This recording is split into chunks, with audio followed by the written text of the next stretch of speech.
خاطر وتاتي اهلا وسهلا مرحبا بكم يا جماعة الخير صباح الخير عليكم مازال فينا والسلام عليكم. J'espère que vous allez bien, j'espère que vous vous portez bien. Nous sommes le 5 novembre 2024. L'Algérie de M. Tebboune, l'Algérie du deuxième mandat de M. Tebboune doit normalement d'ici la fin de l'année mettre en place un nouveau gouvernement. Depuis sa réélection, sa reconduction pour un deuxième mandat, à savoir en septembre 2024, Abdelmadjid Tebboune n'a pas nommé un nouveau gouvernement. Abdelmadjid Tebboune a même affirmé au début qu'il préfère garder l'actuel Premier ministre Nader El-Arbaoui jusqu'à la signature ou l'adoption de la loi de finances 2025. Mais qui doit remplacer Nader El-Arbaoui? Qui sera à sa place? Qui sera le prochain Premier ministre de M. Abdelmadjid Tebboune pour entamer officiellement son deuxième mandat? Et c'est là où malheureusement la réponse risque... c'est là où malheureusement, lorsque nous avons commencé à enquêter, c'est là où malheureusement nous avons trouvé une réponse totalement choquante, parce que Abdelmadjid Tebboune, isolé comme il est, on en a parlé la dernière fois, je ne sais pas si vous vous rappelez, on vous a fait des révélations sur les déchirements, les controverses. C'était le 23 octobre 2024. L'isolement dont souffre Tebboune ne lui permet pas de trouver un bon Premier ministre. Tebboune, on l'a expliqué dans cette émission où on a annoncé qu'il avait pensé à mettre son propre directeur de cabinet, Boualem comme Premier ministre. Cette idée, il a laissé tomber pour une raison simple, c'est que Boualem a réussi à le convaincre de ne pas le nommer Premier ministre, parce que ça n'intéresse pas Boualem. Il est très intelligent, Boualem. Aujourd'hui, tout le monde sait que le poste de Premier ministre, c'est un siège éjectable en Algérie, c'est un poste problématique, c'est un poste où il n'y a que des problèmes, que des coups à prendre, et le poste de Premier ministre ne sert à rien parce que Abdelmadjid Tebboune ne veut pas laisser une marge de manœuvre à son Premier ministre. En réalité, le véritable Premier ministre en Algérie, c'est le président Abdelmadjid Tebboune. Tellement il monopolise tous les pouvoirs, tellement il monopolise tous les centres de décision, tellement il est omniprésent, tellement il ne veut pas partager du pouvoir, tellement il ne veut pas écouter, tellement il n'aime pas partager ses pouvoirs de décision, tellement il n'a pas envie il n'accepte pas la contradiction, ni la divergence, ni qu'on remette en cause ses décisions, donc il s'accapare de tous les pouvoirs.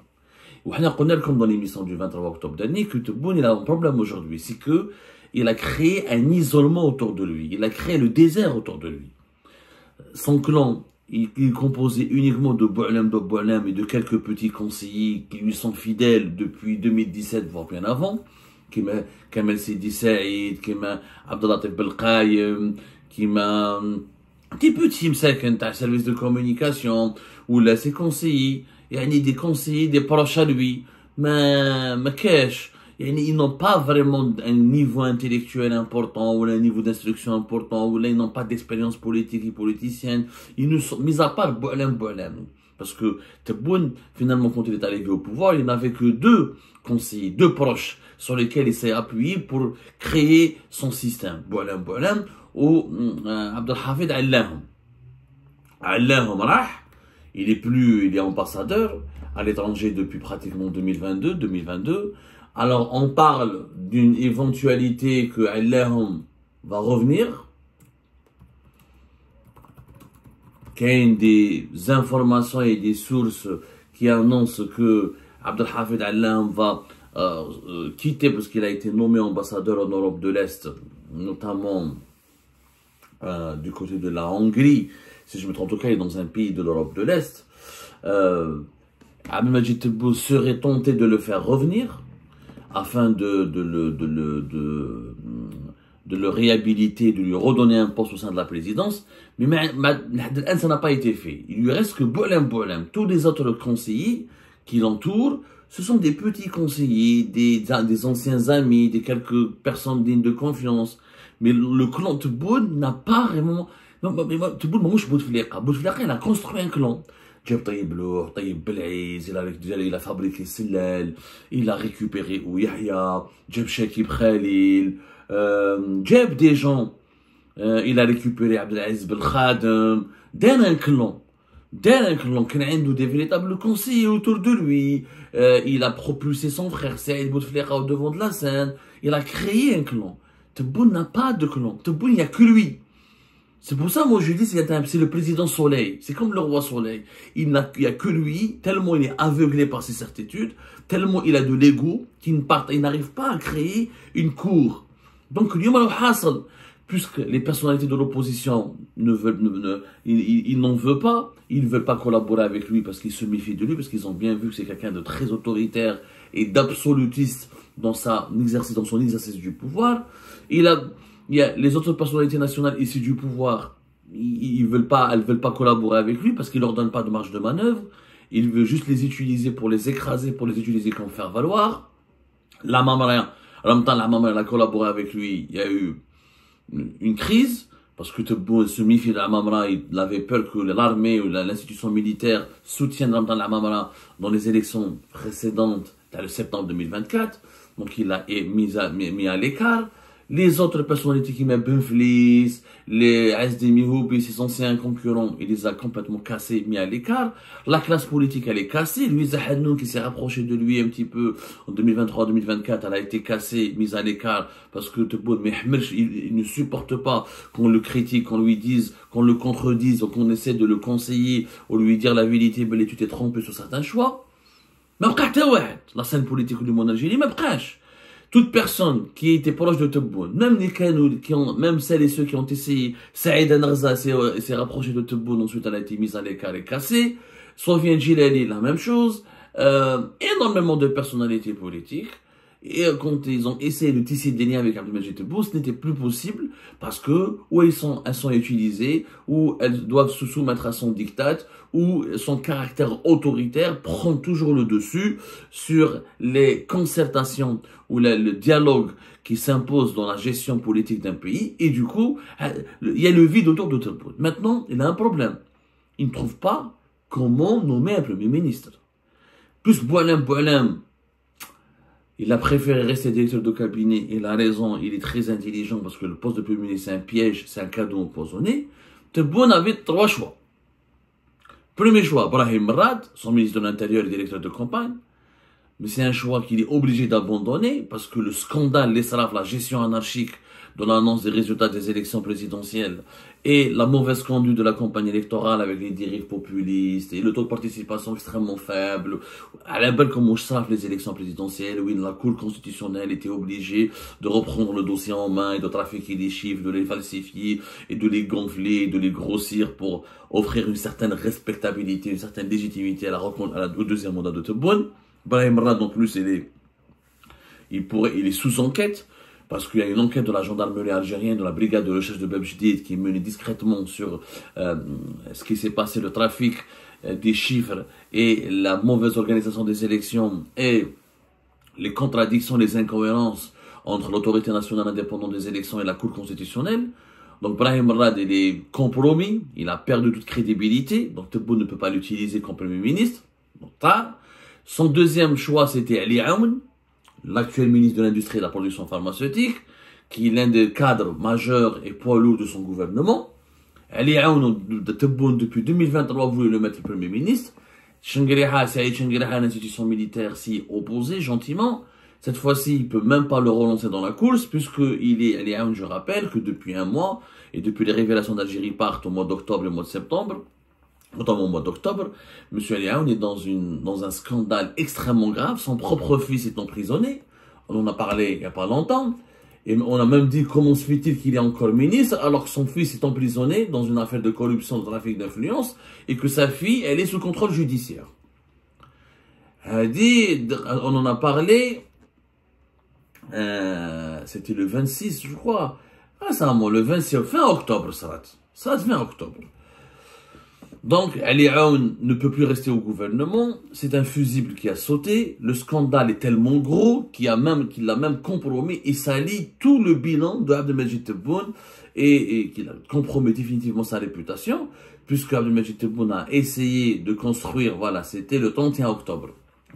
Son fils a été emprisonné le 30 octobre 2024 et sa fille a été placée sous contrôle judiciaire. Donc, Ali Aoun, il est foutu. Et il est même impliqué lui-même personnellement dans ce dossier de corruption qui a été déclenché par l'arrestation d'un businessman véreux, lobbyiste véreux, appelé Nounou Manetta, qui était l'intermédiaire et le rabatteur de plusieurs dirigeants algériens, dont le ministre actuel Ali Aoun, pour réaliser des opérations de lobbying, des opérations d'octroi de privilèges illicites et d'avantages et d'indus avantages à des opérateurs économiques nationaux et étrangers, et d'intervenir dans des passations douteuses et des passations, je dirais douteuses, des passations illégales de marchés publics. Donc Ali Aoun, une fois qu'il sera éjecté du gouvernement, il pourrait même être lui-même emprisonné, en tout cas il devrait être mis en examen. Tebboune Hassal, il s'est dirigé vers un troisième choix. Et c'est le choix actuel que Tebboune veut privilégier pour le poste de Premier ministre. C'est M. Mohamed Al-Kab, ministre de l'Énergie. L'actuel ministre de l'Énergie. Tebboune donc veut mettre Mohamed Al-Kab comme ministre de l'Énergie. Et c'est le choix le plus catastrophique. Et c'est le choix qu'il faut absolument empêcher. Et c'est le scénario cauchemardesque pour l'Algérie. Parce que c'est Mohamed Al-Kab, je vous le dis. Abdou Sammar ne vous a pas prévenu. Je vous ai prévenu pour Ali Aoun. Je vous avais prévenu pour Boualam Boualam. Je vous avais prévenu pour Benchir. Je vous avais prévenu pour le PDG de son attaque Toufik Hakkar. Je vous avais prévenu dans plusieurs affaires. Je vous avais prévenu pour Brahim Rad et l'anarchie, la mauvaise organisation, le trafic des voix pour les élections présidentielles. Je vous préviens encore une fois. Si Mohamed Al-Kab devient Premier ministre, l'Algérie va régresser de plus que 5 ans. C'est un homme d'une grande incompétence. Mohamed Al-Kab, le ministère de l'Énergie lui-même ne le gère pas. Mohamed Al-Kab, c'est un ancien de Sonalgaz. Il était PDG d'une filiale de Sonalgaz qui s'appelle Etelkip de 2006 à 2010. Ensuite, PDG d'une autre filiale de Sonalgaz de 2010 à 2017. Ensuite, PDG de Sonalgaz de 2017 à 2019. Ensuite, ministre de l'Énergie 2019-2020. Ensuite, ministre des Mines uniquement 2020-2021. Maintenant, il est ministre de l'Énergie depuis février 2021. C'est un homme d'une grande incompétence. Tous les cadres du ministère de l'Énergie sont unanimes. Il faut juste les consulter. Parler avec toutes les personnes qui ont fait des réunions avec Mohamed Al-Kab, qui ont collaboré avec Mohamed Al-Kab, qui ont travaillé avec Mohamed Al-Kab. Il est d'une incompétence infinie. Il n'a qu'un domaine de maîtrise, c'est l'électricité. C'est pour ça qu'on l'appelle l'électricien. Il y a une vraie électricité. Mohamed Al-Kab, de l'électricité, il connaît rien du tout. Il connaît absolument Sonalgaz. Il a géré des filiales déficitaires dans Sonalgaz. Il était PDG d'un groupe déficitaire. Il ne sait pas ce que c'est que le bénéfice. Il ne sait pas ce que c'est que la rentabilité. Il ne sait pas ce que c'est que l'efficacité. Il ne sait absolument rien de ce qui est le bon management. Le ministère de l'Énergie, c'est pas lui qui dirige, ça a toujours été les PDG de Sonalgaz. Firouz Hakkar, c'était Hakkar. Il connaît rien en pétrole, de toute façon, Mohamed Al-Kab. Il n'a aucune connaissance des hydrocarbures.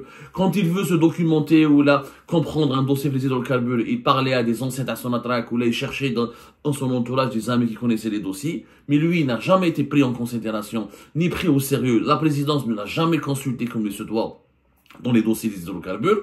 Il gérait que les énergies, toutes les questions relatives à l'électricité. Ni plus, ni moins. ما عنده حق aucune autre connaissance. أنا نقولها لكم مش معناتها الخير. ما عنده aucune autre connaissance. D'ailleurs, allez-y demander aux partenaires, aux étrangers qui ont assisté aux interventions de Mohamed Al-Kab ou à ses participations dans les réunions de l'OPEP.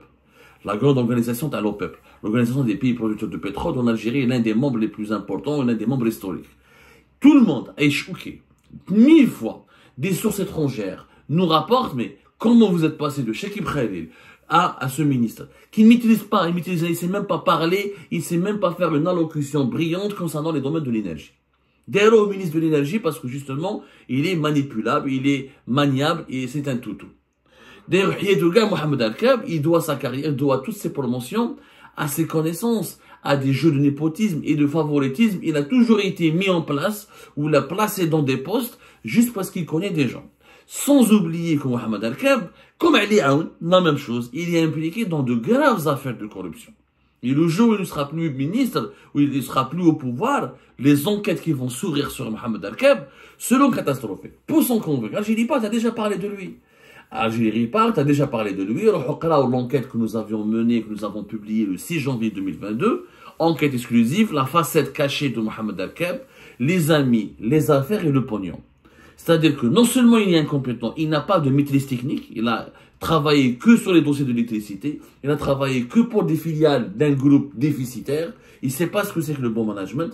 Et هذا تحطه premier ministre, أنا بكم غير بيعوا l'Algérie وخلاص. ما عنده aucune compétence. ولا صراحة وما عنديش بروبليم مع محمد الكل. مروان سيبي ما تلاقيت به في العرس, ce n'est pas mon ennemi. بالك au fond بالك c'est quelqu'un de sympathique. Sur le plan humain, Balak, c'est quelqu'un de sympathique. On peut jouer des cartes, on peut jouer au domino, on peut jouer en partie d'échecs, on peut faire des jeux vidéo, jouer à la FIFA, jouer à la PlayStation. Mais je vais pas lui confier Premier ministre. Ce gars-là ne maîtrise... D'ailleurs, c'est un ministre fantomatique. Toutes ces interventions sur l'énergie, il faut demander à des experts. Mais il n'a jamais maîtrisé un quelconque dossier. Il est bon en électricité. Par contre, tout ce qui concerne l'électricité, la production d'électricité, il est bon. Pour moi, le PDG, il ne peut pas faire mieux qu'un PDG de son gaz.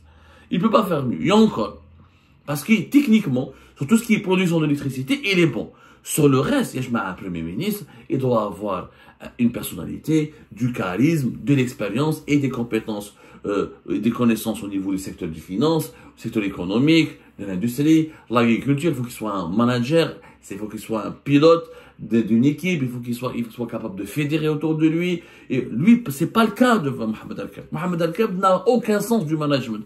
Le ministère de l'énergie, ce sont surtout le secrétaire général et le secrétaire général qui gèrent, souvent à sa place. Lui, il passe son temps à rencontrer des interlocuteurs extérieurs et étrangers pour essayer de lui expliquer les bases des hydrocarbures, etc., pour qu'il paraisse pas ridicule. Il intervient dans quelques dossiers le dossier des phosphates, le dossier des mines, où il a encore un peu de pouvoir, mais sur le reste, il n'a jamais eu une capacité managériale importante à démontrer. ما كاش ما عندوش يا جماعه هذا ce sera un choix catastrophique. En plus, قراو يا جماعه حنا حكينا في l'enquête en janvier 2022 comment il était proche d'un homme d'affaires Ousmane Brahim Bouzroudi qui a aussi la nationalité algérienne, l'affaire de UK's Construction, comment il a donné des marchés de façon illégale et de façon illicite à un groupe privé imposé en Algérie qui s'appelle UK's Construction, et comment on a même expliqué comment il est devenu ministre.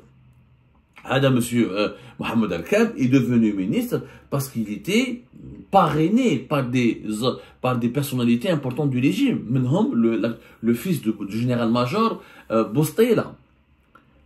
On en a parlé hier, Mohamed Lamine Boustela, qui est recherché par l'Algérie pour plusieurs mandats d'arrêt internationaux, qui fait l'objet d'une procédure d'expulsion du territoire français. C'est Mohamed Lamine Boustela qui a parrainé, qui a fait de Mohamed Al-Kab au départ, qui a propulsé la carrière de Mohamed Al-Kab en échange, bien sûr, de certains services, de certains marchés qui lui ont été donnés dans le secteur avec les filiales, ou avec le groupe Sonalgaz. Même ce sont les frères Koninev. C'est notamment Noah Koninev.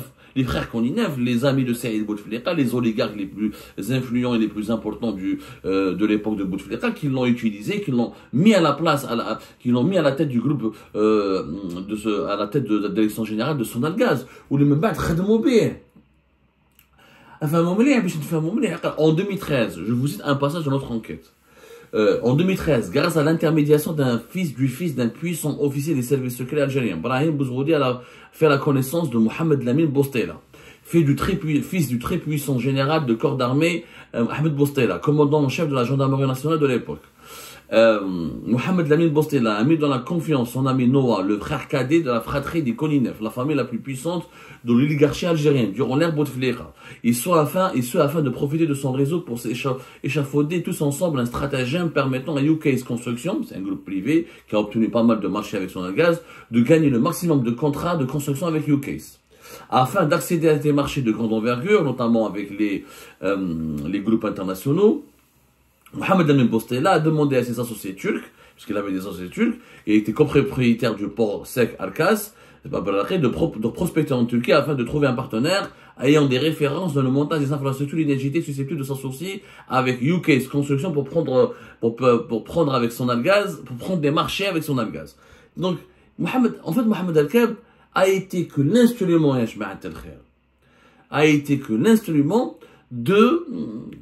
de Mohamed Lamine Boustela, des frères Koninev et d'autres lobbyistes très connus dans les milieux économiques, dans le milieu des affaires, qui sont liés au régime algérien, qui sont tous liés ou des enfants, ou des beaux-fils, ou des beaux-frères à des dirigeants militaires algériens, pour gagner des marchés, pour leur permettre de gagner des marchés.